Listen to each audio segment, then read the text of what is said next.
Welcome to TNPSC பயணம் YouTube channel. இந்த வீடியோவில் நம்ம அம்பேத்கர் அவர்களை பற்றி பார்க்க போகிறோம். இந்த டேட்டா என்னன்னா ஸ்பெக்ட்ரம் புக், பிரகதீஷ் புக், அதுக்கப்புறம் விக்கிபீடியா, அப்புறம் பிவைக்யூஸ்லேருந்து கம்பேர் பண்ணியிருக்கேன். ஒன் ஷார்ட்டாக நம்ம அம்பேத்கரை பற்றி ஃபுல்லாக பார்த்துடலாம்.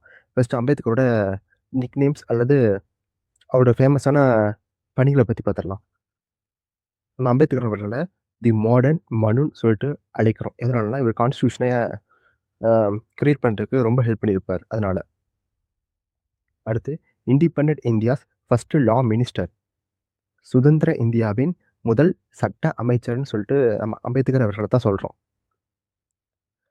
நமக்கு இந்தியா இப்போ இண்டிபெண்டன்ஸ் ஆச்சுன்னு சொல்லும் ஆச்சுன்னு தெரியும். நமக்கு கான்ஸ்டியூஷன் அசம்பிளி போட்டிருப்பாங்க 1947. எதுக்காகனா கான்ஸ்டியூஷனை கிரியேட் பண்ணுறதுக்காக. அதில் டிராஃப்டிங் கமிட்டியோட சேர்மனாக இருந்திருப்பார் அம்பேத்கர் அவர்கள், சேர்மன் ஆஃப் டிராஃப்டிங் கமிட்டி. ஓகேங்களா. டேட் வந்து 29 ஆகஸ்ட் 1947. இந்த டேட்டு நமக்கு ப்ரீவியஸ் இயர் கொஷனில் கேட்டிருக்காங்க. அது போக இந்த டிராஃப்டிங் கமிட்டியில் எத்தனை மெம்பர்ஸ்ன்னு சொல்லிட்டு அதுவும் நமக்கு ப்ரீவியஸ் இயர் கொஷனில் கேட்டிருக்காங்க. இந்த டிராஃப்டிங் கமிட்டியில் டோட்டலாக 7 மெம்பர்ஸ் இருக்கும்.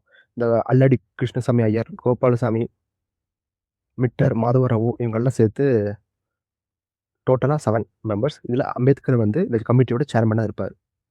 ஓகே. அந்த கான்ஸ்டியூஷனை கிரியேட் பண்ணி முடிச்சதுக்கப்புறம் நமக்கு 1952 ஃபஸ்ட்டு எலெக்ஷன் வரும். அதில் அம்பேத்கர் அவர்கள் வந்து தோற்று போயிடுவார். அப்போ எப்படி அவர் மினிஸ்டர் ஆனாருன்னு நீங்கள் கேட்டிங்கன்னா, நேரு அவர்கள் என்ன பண்ணியிருப்பாங்கன்னா, அம்பேத்கருக்கு உதவி பண்ணி ராஜ்யசபா மூலியமா நாமினேட் பண்ண வச்சு, ராஜ்யசபா மூலியமா உள்ளே போய் அங்கே மினிஸ்டர் ஆகியிருப்பார். இப்போ புரியுதுங்களா?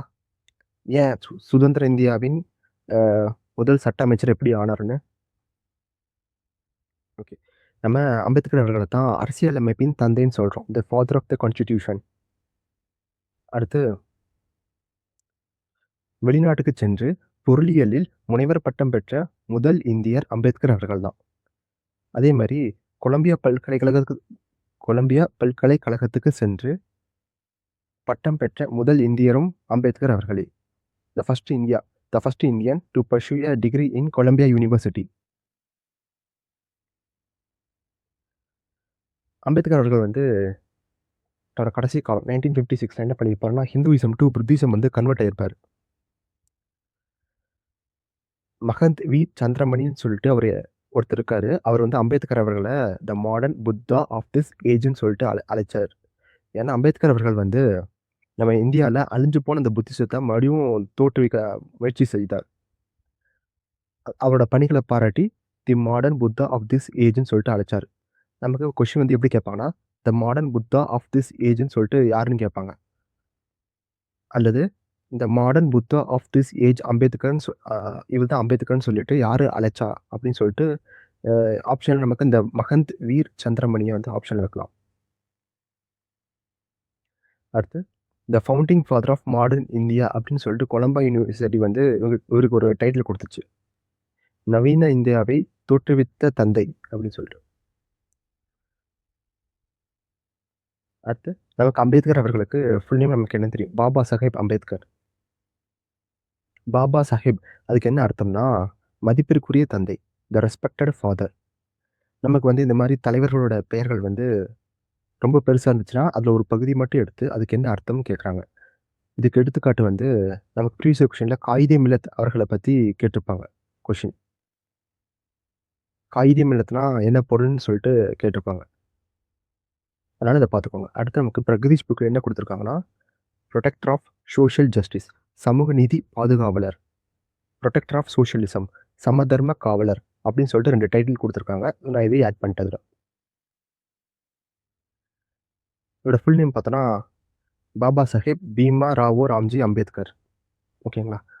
இதில் பீமுங்கிற வார்த்தை வந்து எதை இன்ஸ்பயர் பண்ணியிருப்பாங்கன்னா, மகாபாரதத்தில் வர பீமரை வந்து இன்ஸ்பயர் பண்ணி இவருக்கு பீமுங்கிற ஸ்டார்டிங்கில் வச்சுருப்பாங்க. ஓகேங்களா.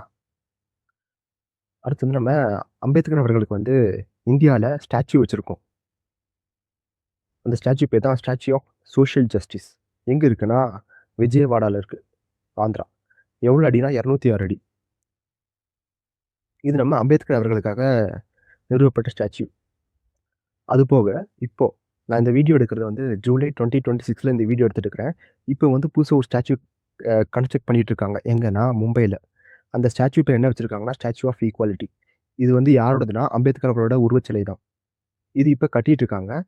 கட்டி முடிச்சுட்டா, இந்த ஸ்டாச்சு தான் உலகத்திலேயே 3வது பெரிய ஸ்டாச்சுவா இருக்குன்னு சொல்றாங்க. த 3 largest statue in the world. இந்த ஸ்டாச்சுவ கட்டி முடிக்கிறதுக்கு கிட்டத்தட்ட 2026 டிசம்பர் கிட்ட ஆகிரும். இந்த ஸ்டாச்சுவோட ஹைட் பார்த்தோன்னா, 450 ஃபீட். ஓகேவா? நம்ம ஏன் இந்த மாரி படிக்கிறோம்னா, நம்ம அம்பேத்கரோட ஸ்டாச்சு எங்க இருக்குன்னு பார்த்துட்டோம். அதே மாரி இந்தியால நெறைய ஃபேமஸான ஸ்டாச்சூஸ் இருக்கு. ஸோ அதுவும் நம்ம என்னன்னு பார்க்குறோம், எங்க இருக்குன்னு பார்க்குறோம், அது யாரோடதுன்னு பார்க்குறோம். அடுத்து statue of equality. Ramanujacharya, Hyderabad. இது ரொம்ப முக்கியம். இதுவும் இது கீழ இருக்கிறோம். Statue of oneness. யாரோடதுன்னா, ஆதி சங்கராச்சாரியா அவர்களுடையது. மத்திய பிரதேசத்தில இருக்கு. 108 அடி கொண்டது. அடுத்து ரொம்ப ரொம்ப முக்கியமான ஸ்டாச்சு, ஸ்டாச்சு ஆஃப் யூனிட்டி. யாரோடதுன்னா, வல்லபாய் பட்டேல் அவர்களுடைய உருவச்சிலை. இதுதான் உலகத்திலே மிகப்பெரிய ஸ்டாச்சு. 182 மீட்டர் அடி உடையது. 597 ஃபீட். அடுத்து statue of Ahimsa. A world's tallest Jain statue. இந்த ஸ்டாச்சு யாரோடதுன்னா, ரிஷபநாதா. நம்ம ரிஷபநாதா அவர்கள தான் ஆதிநாதான்னு சொல்லிட்டு அழைக்கிறோம். இந்த ஸ்டாச்சுவோட ஹைட் வந்து 108 ஃபீட்.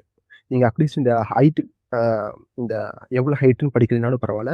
இந்த ஸ்டாச்சு இது யாருக்காக கட்டுனாங்க? இது மட்டும் பார்த்தீங்கன்னா போதும். ஏன்னா, இதெல்லாம் மேட்ச்ல கேட்க வாய்ப்பு இருக்கு. அடுத்து ஸ்டாச்சு ஆஃப் பிலீஃப். இதோட இன்னொரு பேர் வந்து விஸ்வாஸ் ஸ்வரூபம். இந்த இது யாரோட ஸ்டாச்சுன்னா, சிவன், கடவுள் சிவன் அவர்களுடைய ஸ்டாச்சு. இது எங்க இருக்குன்னா, ராஜஸ்தான். டோட்டல் வந்து 369 ஃபீட். அடுத்து ஸ்டாச்சு ஆஃப் ஸ்பிரிச்சுவாலிட்டி. இதுவும் கடல் சிவன் அவர்களோடது தான். உத்தரப்பிரதேசத்தில இருக்கு. அடுத்து ஸ்டாச்சு ஆஃப் ப்ராஸ்பெரிட்டி, கெம்பகௌடா, கர்நாடகா. நம்ம இந்தியால இருக்கிற ஃபேமஸான எல்லா ஸ்டாச்சுஸும் பார்த்தாச்சு. ஓகேங்களா? அடுத்து அம்பேத்கர் அவர்கள். அம்பேத்கர் அவர்கள் எப்ப பிறக்குறாங்கன்னா, 14 ஏப்ரல் 1891. எப்ப இறக்குறாங்கன்னா, 6த் டிசம்பர் 1956. இந்த 2 டேட்டுமே ரொம்ப ரொம்ப ரொம்ப நமக்கு முக்கியம். ஏன்னா, இந்த 14 அம்பேத்கர் அவர்கள் பிறந்த 14 ஏப்ரல் தான் நம்ம சமத்துவ நாள்னு சொல்லிட்டு கொண்டாடுறோம். ஈக்குவாலிட்டி டே 14 ஏப்ரல். அவர் இறந்த 6த் டிசம்பர் தான் நம்ம மகா பரிநிர்வான் திவாஸ்ன்னு சொல்லிட்டு கொண்டாடுறோம். திவாஸ்னா டே. 6த் டிசம்பர் என்ன? மகா பரிநிர்வான் திவாஸ். அம்பேத்கர் அவர்களுக்கு வந்து 1990ல பாரத ரத்னா குடுத்தாங்க. அ நம்ம சிலபஸ்ல இருக்கிறவங்கள மென்ஷன் பண்ணோம்னா, நம்ம சிலபஸ்ல வந்து அபுல் கலாம் ஆசாத் அவர்கள மென்ஷன் பண்ணியிருப்பாங்க. ஸோ, அவருக்கு எப்போ பாரத் ரத்னா குடுத்தாங்கன்னா, 1992ல. அதுபோக ஏபிஜே அப்துல் கலாம் அவர்கள நம்ம பார்த்து வச்சுக்கிறது நல்லது. ஏன்னா தமிழ்நாட்டு சேர்ந்தவர் அவரு. அவருக்கு எப்போ பாரத ரத்னா குடுத்தாங்கன்னா, 1997. அதுபோக நம்ம ஸ்கூல் புக்ல இருக்கிற டேட்டா வந்து 1999ல நம்ம இந்தியன் எக்கனாமிஸ்ட் சென் அவர்களுக்கு வந்து பாரத ரத்னா குடுத்தாங்க. அதுபோக 1954ல ஃபர்ஸ்ட்டு பாரத ரத்னா. அ ராஜாஜி, ராதாகிருஷ்ணன் அப்புறம் சர் சி.வி. ராமன் இவங்களுக்கெல்லாம் இவங்க 3 பேத்துக்கு குடுத்துருப்பாங்க. ஃபர்ஸ்ட்டு பாரத ரத்னா. இதெல்லாம் நமக்கு தெரிஞ்ச டேட்டா. சரி. அம்பேத்கர் அவரோட ஆட்டோபயோகிராஃபி என்னன்னா, வெயிட்டிங் ஃபார் எ விசா. இந்த மாரி அ ஜஸ்ட் இந்த வெயிட்டிங் ஃபார் எ விசா வந்து யாரோட பயோகிராஃபின்னு சொல்லிட்டு கேட்குறாங்க டைரக்ட்டா. Waiting for a visa Ambedkar அவர்களுடையது. இந்த மாரி நெறையா சில சில லீடர்ஸ்க்கு மட்டும் ஆட்டோபயோகிராஃபி இருக்கும். எடுத்துக்காட்டு வந்து காந்தி அவர்கள் வந்து என்ன எழுதியிருப்பாங்கன்னா, my experiments with the truth அப்படின்னு சொல்லிட்டு அவரு ஒரு சுயசரிதை எழுதியிருப்பாங்க ஆட்டோபயோகிராஃபி. அதுபோக மௌலானா அபுல் கலாம் ஆசாத் அவர்கள் வந்து இந்தியா வின்ஸ் ஃப்ரீடம் சொல்லிட்டு ஒரு ஆட்டோபயோகிராஃபி எழுதியிருப்பாரு. நம்ம ஒவ்வொரு தலைவர்கள் பத்தி படிக்கும்போதும் இந்த மாரி தான் பார்ப்போம். ஃபர்ஸ்ட் அவங்களோட டைட்டில், அப்புறம் அவங்களோட சிறப்புகள், அதுக்கப்புறம் அவங்களோட பர்த்து இதெல்லாம் பார்ப்போம். அம்பேத்கர் அவர்கள எங்க அடக்கம் பண்ணாங்கன்னா, சைத்திய பூமி. இது எங்க இருக்குன்னா மும்பை. இந்த நேம் ஞாபகம் வச்சுக்கோங்க. சைத்திய பூமி ரொம்ப ரொம்ப முக்கியம். நான் ஃபர்ஸ்ட்டு சொல்லியிருப்பேன். அம்பேத்கர் அவர்கள் வந்து ஹிந்துயிசம்லேருந்து புத்திசம் மாறியிருப்பாரு. அவரு அந்த ஹிந்துயிசம்லேருந்து புத்திசம் மாறுன இடம் பேரு தீக்ஷ பூமி. அம்பேத்கர் அவர்களும் அவங்களோட ஃபாலோவர்ஸ் 5,00,000 பேரும் சேர்ந்து அந்த தீக்ஷ பூமி நாக்பூர் அப்படிங்கிற இடத்துல வந்து ஹிந்துயிசம்லேருந்து புத்திசம் கன்வெர்ட் ஆனாங்க. அதே சைத்திய பூமி வந்து அம்பேத்கர் அவர்கள அடக்கம் பண்ண இடம். சரி, அம்பேத்கர் அவர்கள் எங்க அ பிறந்தாங்கன்னா, மத்திய பிரதேஷ். இவர் இறந்தது வந்து டெல்லியில. இவர் வந்து மகர் சமூகத்த சார்ந்தவரு. இவங்க அப்பா வந்து ராம்ஜி சக்பால், பீமாபாய் சக்பால். அம்பேத்கர் அவர்கள் வந்து தன்னோட குடும்பத்தில 14வது குழந்தை. இது நமக்கு ப்ரீவியஸ் இயர் கொஸ்டின்ல கேட்டிருக்காங்க. இந்த மாரிலாம் நமக்கு ப்ரீவியஸ் இயர் கொஸ்டின்ல கேட்டுருக்காங்க. ஸோ பார்த்துக்கோங்க. இது நம்ம மனப்பாடம் பண்ணணும்னு அவசியம் இல்ல. அம்பேத்கர் என்னைக்கு பிறந்தாரு? 14 ஏப்ரல் 14வது ஏப்ரல். எத்தனாவது குழந்தை? 14வது குழந்தை. இந்த மாரி ஞாபகம் வச்சுக்கலாம் நம்ம. லிங்க் பண்ணி ஞாபகம் வச்சுக்கலாம். அடுத்து அம்பேத்கர் அவர்களுடைய முக்கியமான நியூஸ் பேப்பர் வந்து மூக்கு நாயக். அ இந்த மூக்கு நாயக் என்னன்னு சொல்லுவாங்கன்னா, வாய் பேச முடியாதவர்களின் தலைவர். த லீடர் ஆஃப் த டம்ப்ன்னு சொல்லுவாங்க. எப்போன்னா 1920ல. இந்த நியூஸ் பேப்பர் எதுக்கு கொண்டு வந்தாருன்னா, இந்த ஒடுக்கப்பட்டவர்களோட குரலுக்காக கொண்டு வந்தாங்க. அடுத்து அம்பேத்கர் அவர்கள் வந்து 3 பேத்த தன்னோட குருவா கருதுனாங்க. அந்த 3 பேர் யாருன்னா, கௌதம புத்தா, செயின்ட் கபீர், அப்புறம் ஜோதிபா ராவோ பூலே. இவங்க 3 பேருமே அம்பேத்கர் அவர்களுடைய 3 குரு. ஓகே. அம்பேத்கர் அவர்களுடைய எஜுகேஷன் பார்க்கலாம். அம்பேத்கர் அவர்கள் வந்து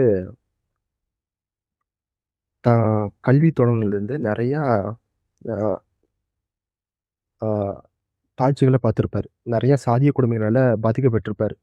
அதனால அவர் எழுதினது தான் "நோ பியாண்ட், நோ வாட்டர்ங்கிற ஒரு ஆர்டிக்கிள், ஒரு ரைட்டிங். ஓகேங்களா.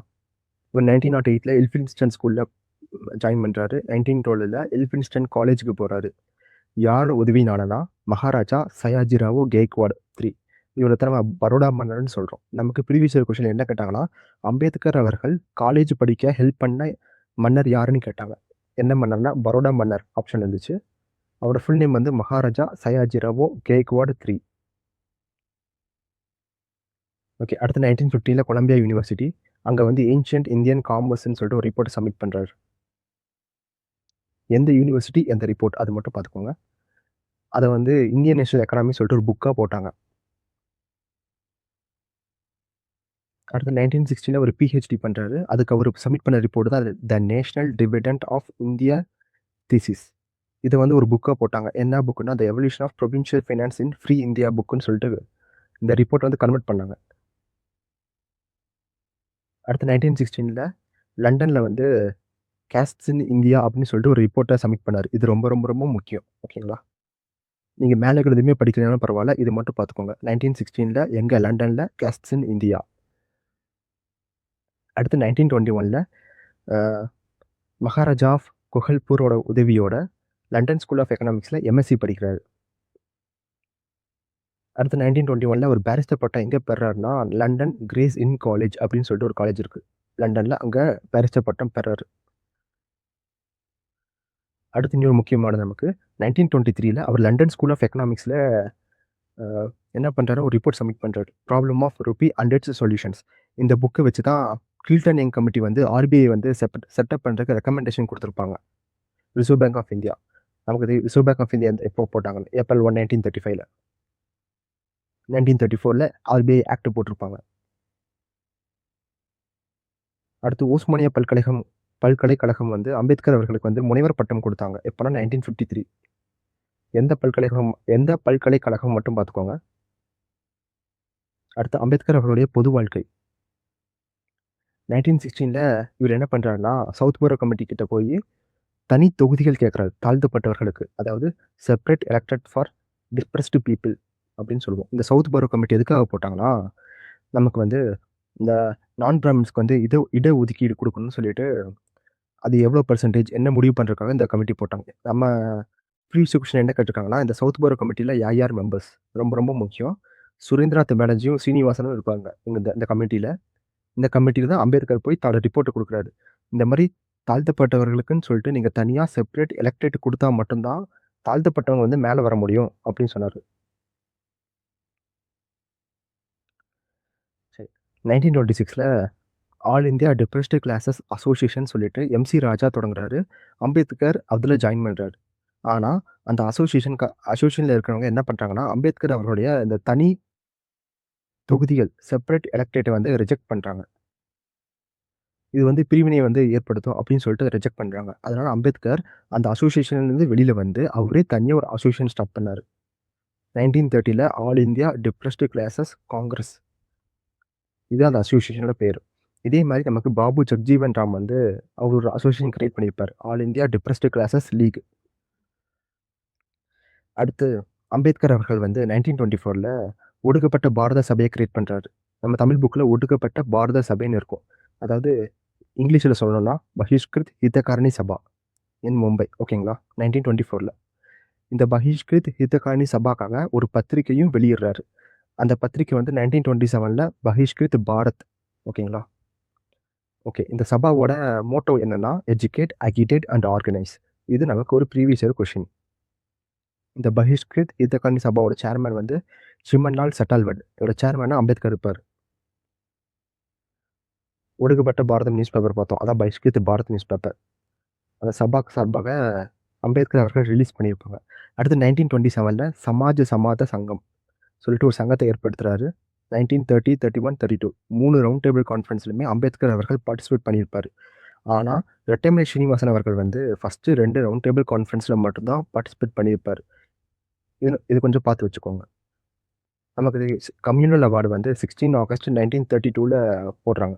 இதுக்காக ஒரு கமிட்டி போட்டாங்க. யாருக்காச்சும் தெரியுமா? என்ன கமிட்டினா, லூதியன் கமிட்டி. ஓகேங்களா? இது புக்ல இருக்காது. நோட் பண்ணி வச்சுக்கோங்க. நான் இங்கேயும் ரெஃபர் பண்ண மறந்துட்டேன். மென்ஷன் பண்ண மறந்துட்டேன். 16 ஆகஸ்ட் 1932 கம்யூனல் அவார்டுக்காக போடப்பட்ட ஒரு கமிட்டி வந்து லூதியன் கமிட்டி. அதே மாரி நம்ம முடிமன் கமிட்டியும் போட்டிருப்பாங்க. முடிமன் கமிட்டி எதுக்குன்னு சொல்லிட்டு நீங்க கமெண்ட் செக்ஷன்ல கமெண்ட் பண்ணுங்க. முடிமன் கமிட்டி. இது நமக்கு ஸ்பெக்ட்ரம் புக்ல ஹைலைட் பண்ணி குடுத்துருப்பாங்க. அந்த கமிட்டி எதுக்கு போட்டாங்க? எந்த வருஷம் போட்டாங்க? அது மட்டும் போடுங்க. கமெண்ட் செக்ஷன்ல. சரி.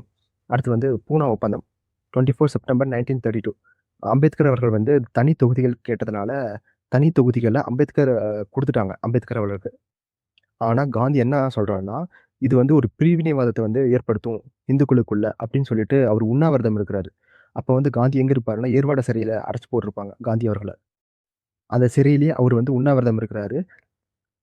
அதனால அவரோட உடல்நிலை வந்து ரொம்ப மோசமாகுது. இதனால மதன் மோகன் மாளவியா வந்து அம்பேத்கர சந்திச்சு 2 பேத்துக்கும் ஒரு உடன்படிக்கை கொண்டு வர இருக்கிறாரு. அந்த உடன்படிக்கை தான் பூனா ஒப்பந்தம். பூனா பேக்ட். யாருக்கும் நடுவுல? காந்திக்கும், அம்பேத்கர் அவர்களுக்கும் நடுவுல.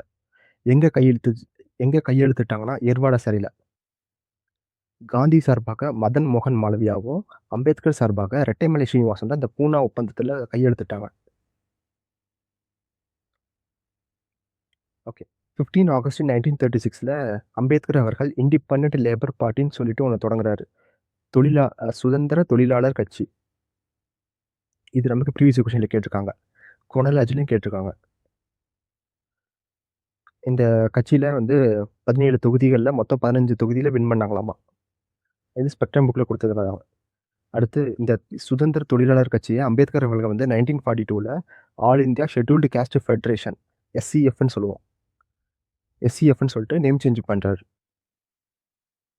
நேம் சேஞ்ச் பண்ணி இந்த ஷெட்யூல்டு காஸ்ட் ஃபெடரேஷன் மூலியமா தான் இவர் வந்து லேபர் மினிஸ்டரா உள்ள போவாரு. அதே 1942 டூ 46 வரைக்கும் லேபர் மினிஸ்டரா இருப்பாரு. அதுக்கப்புறம் கான்ஸ்டிடியூயன்ட் அசெம்பிளிக்குள்ள போவாரு. அதுக்கப்புறம் மினிஸ்டர் ஆவார். இண்டிபெண்டன்ட் இந்தியாஸ் ஃபர்ஸ்ட் லா மினிஸ்டர். நான் சொன்ன லேபர் மினிஸ்டர் போவார் 1942-46. அதுக்கப்புறம் டிராஃப்டிங் கமிட்டிக்கு அப்புறம் லா மினிஸ்டர் ஆகிருவாரு.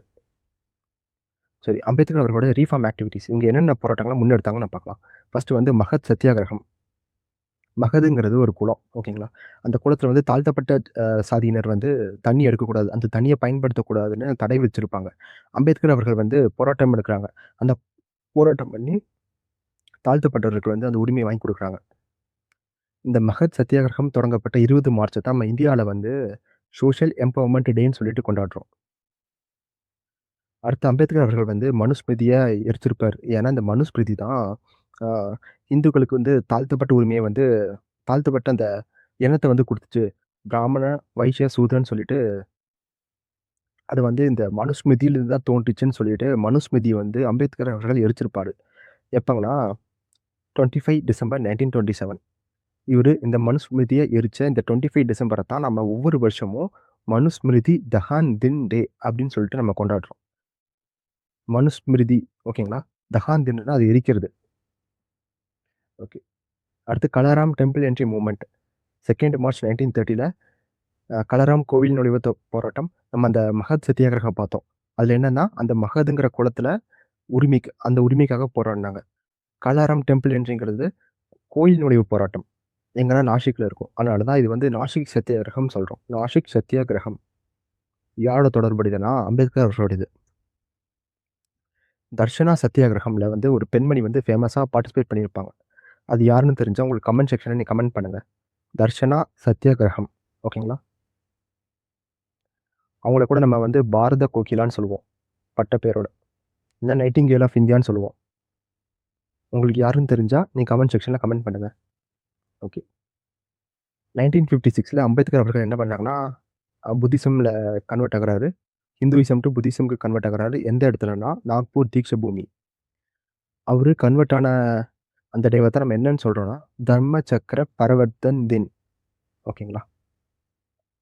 அப்புறம் பெரியார் அவர்கள் வந்து அம்பேத்கர் அவர்கள பகுத்தறிவு செம்மல், மக்களின் மாபெரும் வழிகாட்டின்னு சொல்லிட்டு புகழ்ந்திருப்பாரு. அம்பேத்கர் அவர்கள் வந்து சில கிரியேட் பண்ணியிருப்பார். என்னன்னா, மக்கள் கல்விக் கழகம், பீப்பிள்ஸ் எஜுகேஷன் சொசைட்டின்னு ஒண்ணு கிரியேட் பண்ணியிருப்பாரு. அப்புறம் சித்தாந்த உயர்நிலைப் பள்ளி உருவாக்கியிருப்பாரு. அவர் நெறைய பத்திரிக்கை நடத்தியிருப்பாரு. அதனால அதுக்காக ஒரு பிரிண்டிங் பிரஸ் அவரே சொந்தமா தொடங்குனார். அதுதான் பாரத பூஷன் பிரிண்டிங் பிரஸ். அப்புறம் 1951ல புத்திசம வந்து ஸ்ப்ரெட் பண்றதுக்காக பாரதிய புத்த ஜனசபா அது தொடங்கியிருப்பாரு. 1955ல அத வந்து நேம் சேஞ்ச் பண்ணியிருப்பாரு. பாரதிய புத்த மகாசபா புத்திஸ்ட் சொசைட்டி ஆஃப் இந்தியான்னு சொல்லிட்டு.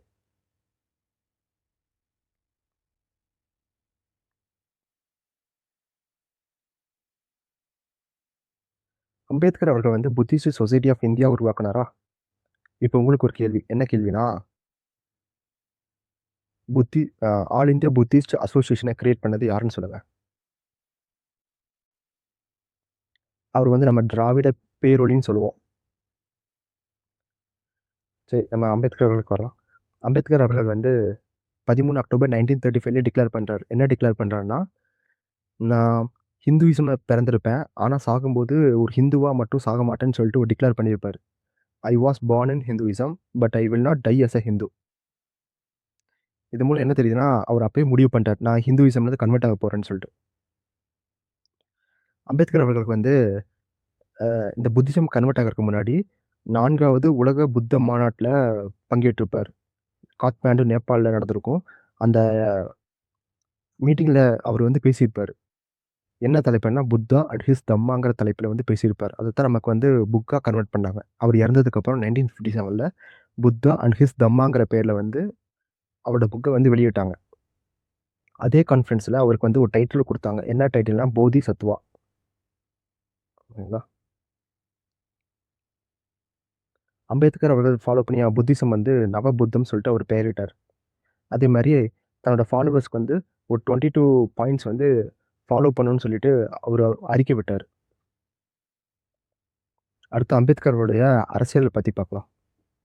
அம்பேத்கர் அவர்கள் ம் பாம்பேல லெஜிஸ்லேட்டிவ் கவுன்சில்ல இருந்து 1926 எலக்ட் ஆகி உள்ள போயிருப்பார். லேபர் மினிஸ்டரா வொர்க் பண்ணிட்டு இருந்திருப்பார். 1942 டூ 46 அதுக்கப்புறம் கான்ஸ்டிடியூஷன் அசெம்பிளி, அதுக்கப்புறம் இந்தியாஸ் ஃபர்ஸ்ட் இண்டிபெண்டன்ட் லா மினிஸ்டர். இது நம்ம ஃபர்ஸ்ட்டு பார்த்துட்டோம். நம்ம முக்கியமா பார்க்க வேண்டியது வந்து கான்ஸ்டிடியூஷன் நடைமுறைப்படுத்தியாச்சு. இந்தியால ஃபர்ஸ்ட் எலக்ஷன் வருது. 1952 மேல அந்த எலக்ஷன்ல நிக்கிறாரு. தோத்தும் போறாரு. ஓகேங்களா? இது நமக்கு ப்ரீவியஸ் இயர் கொஸ்டின். இதுக்கப்புறம் என்ன ஆகுதுன்னா, நேரு அவர்கள் வந்து அம்பேத்கர கூப்பிட்டு, நீங்க ராஜ்யசபா மூலியமா உள்ள வாங்கன்னு சொல்லிட்டு, ராஜ்யசபா மூலியமா நாமினேட் ஆகி, உள்ள போய் மினிஸ்டர் ஆகுறாரு. லா மினிஸ்டர் ஆகுறாரு. ஓகேங்களா? இவர் லா மினிஸ்டர் ஆகி ஒரு பில்லு கொண்டு வராரு. அந்த பில்லு தான் ஹிந்து கோட் பில். இதுக்கு யாருமே சப்போர்ட் பண்ணல. இந்த பில்லு வந்து ஃபெயில் ஆயிடுச்சு. அதனால அம்பேத்கர் வந்து கோவப்பட்டு என்ன பண்ணாருன்னா, ரிசைன் பண்ணிட்டு வந்துட்டாரு. ரிசைன் பண்ணிட்டு மறுபடியும் லோக்சபா எலக்ஷன்ல நிக்கிறாரு. 1954 எலக்ஷன்ல நிக்கிறாரு. ஆனா, அந்த 1954 லோக்சபா எலக்ஷன்லயும் மறுபடியும் தோத்து போறாரு. ஓகேங்களா? அம்பேத்கர் வந்து 2 வாட்டி லோக்சபா எலக்ஷன்ல நின்றுருக்காரு. 1952 எலக்ஷன். அதே மாரி 1954 எலக்ஷன். 2லயுமே தோத்து போனாரு. 2லயுமே இவர தோற்கடிச்சது ஒரு காங்கிரஸ சேர்ந்தவங்க தான். ஓகேங்களா? இவரு எப்படி மினிஸ்டர் ஆனாருன்னா, ராஜ்யசபால நாமினேட் ஆகி உள்ள போனாரு. ம். அம்பேத்கர் அவர்கள் வந்து இந்த தோல்வினால என்ன பண்ணியிருப்பாருன்னா, நம்ம ஒரு தேசிய கட்சி வந்து ஆரம்பிக்கணும் அப்படின்னு சொல்லிட்டு, ஜெனரலா ஒரு தேசிய கட்சி ஆரம்பிக்கணும்னு சொல்லிட்டு, அ ரிபப்ளிக்கன் பார்ட்டி ஆஃப் இந்தியான்னு சொல்லிட்டு தொடங்குறதுக்காக அதுக்கு நடவடிக்கைகள் எடுத்திருப்பாரு. ஆனா, அதுக்குள்ள அவர் இறந்தும் போயிருப்பார் 1957ல. அதனால அவரோட ஃபாலோவர்ஸ் வந்து அவர் எடுத்த நடவடிக்கைகள முன்னெடுத்து அத கிரியேட் பண்ணாங்க. ரிபப்ளிக்கன் பார்ட்டி ஆஃப் இந்தியா 1957ல அவரோட ஃபர்ஸ்ட் சேர்மனா என். சிவராஜ் இருந்தாரு. இது நமக்கு ப்ரீவியஸ் இயர் கொஸ்டின்ல கேட்டுருக்காங்க. அதுக்கப்புறம் அம்பேத்கர் அவர்கள் வந்து யூனிஃபார்ம் சிவில் கோட் ரெக்கமெண்ட் பண்ணாரு. ஆர்டிகல் 370 வந்து எதிர்த்தார். ஏன்னா, எல்லா மாநிலங்களும் சமம். அதனால ஜம்மு காஷ்மீர் மட்டும் ஸ்பெஷல் அந்தஸ்துன்னு சொல்லிட்டு, அவர் இந்த ஆர்டிக்கிள வந்து நான் எழுத மாட்டேன்ட்டாரு. அதனால தான் இந்த ஆர்டிக்கிள வந்து யார் எழுதுனாங்கன்னா, கோபாலசாமி ஐயங்கார். இதுவும் நமக்கு ஒரு ப்ரீவியஸ் இயர் கொஸ்டின். அப்புறம் தொழிலாளர் நலனுக்காக நெறைய ஒர்க் பண்ணியிருப்பாரு. 14 to 8 ஹவர்ஸா கொண்டு வந்திருப்பாரு. அப்புறம் 1942ல அம்பேத்கர் வந்து லேபர் மினிஸ்டரா இருக்கும்போது, இந்தியன் ஸ்டாட்டிஸ்டிக்கல் ஆக்ட்ன்னு சொல்லிட்டு ஒண்ணு பாஸ் பண்ணியிருப்பாரு. அடுத்து அம்பேத்கர் நடத்திய நியூஸ் பேப்பர். மூக் நாயக் ஃபர்ஸ்ட்டே பார்த்துட்டோம். பகிஷ்கிருத் பாரத் இதுவும் நம்ம ஃபர்ஸ்ட்டே பார்த்துட்டோம். நம்ம படிக்கிறதுக்கு கீழ சமதா, ஜனதா, பிரபுத்தா இந்த 3 நியூஸ் பேப்பரும் தொடங்கியிருப்பாரு. அத பிரபுத்தா பாரத் வந்து அவரு புத்திசம் கன்வெர்ட் ஆன பிறகு 1956ல புத்திசம ஸ்ப்ரெட் பண்றதுக்காக நடத்தியிருப்பாரு, தொடங்கியிருப்பாரு. இது ஜனதா, பிரபுதா மற்றும் வார பத்திரிகைகள். அடுத்து அம்பேத்கர் அவர்கள் எழுதிய புக்ஸ். அனிஹிலேஷன் ஆஃப் காஸ்ட் எப்போனா 1936ல பெரியார் அவர்கள் இத தான் தமிழ்ல மொழிபெயர்த்திருப்பாரு. அப்புறம் ரெனே காந்தி அண்ட் ஜின்னா. அப்புறம் சூத்திரர்கள் யார்? ஹூ வேர் த சூத்ராஸ்ன்னு சொல்லிட்டு ஜோதிபா ராவோ பூலே அவர்களுடைய நினைவா அம்பேத்கர் அவர்கள் எழுதினாரு இந்த புக்க. அப்புறம் ரிடில்ஸ் இன் ஹிந்துயிசம். இது ப்ரீவியஸ் இயர் கொஸ்டின் கேட்டிருக்காங்க. ரிடில்ஸ் இன் ஹிந்துயிசம். அடுத்து புத்தா அண்ட் இட்ஸ் தம்மா. இது நம்ம பார்த்தோம். அவர் வந்து 4வது உலக புத்தா மாநாட்டுல பங்கேற்றிருப்பாரு. அங்க வந்து ஸ்பீச் குடுத்திருப்பாரு. புத்தா அண்ட் ஹிஸ் தம்மான்னு சொல்லிட்டு.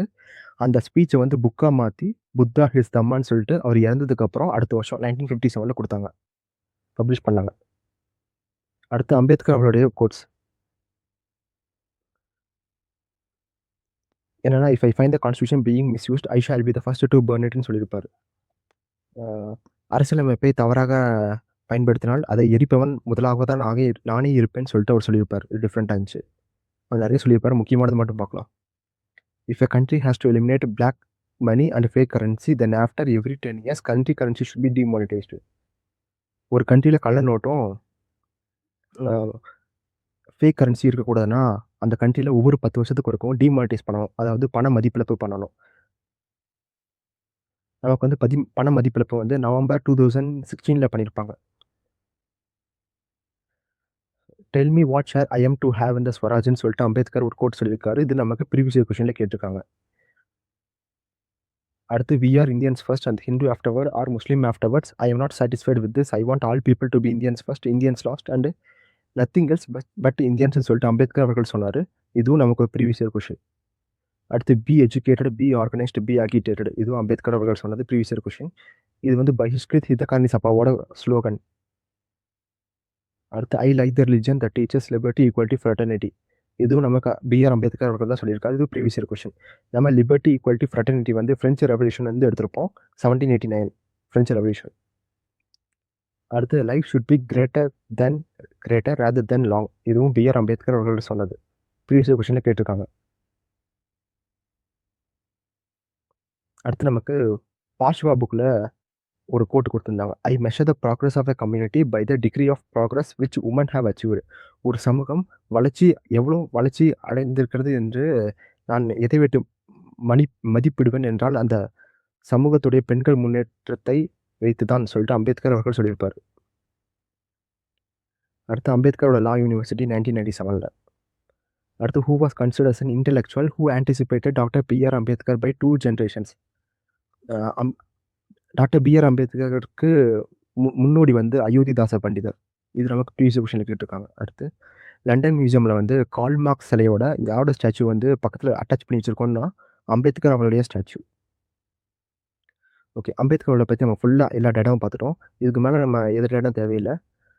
ப்ரீவியஸ் கொஸ்டின்ல நான் என்னென்ன கேட்டாங்கன்னு சொல்லிட்டேன். So thank you.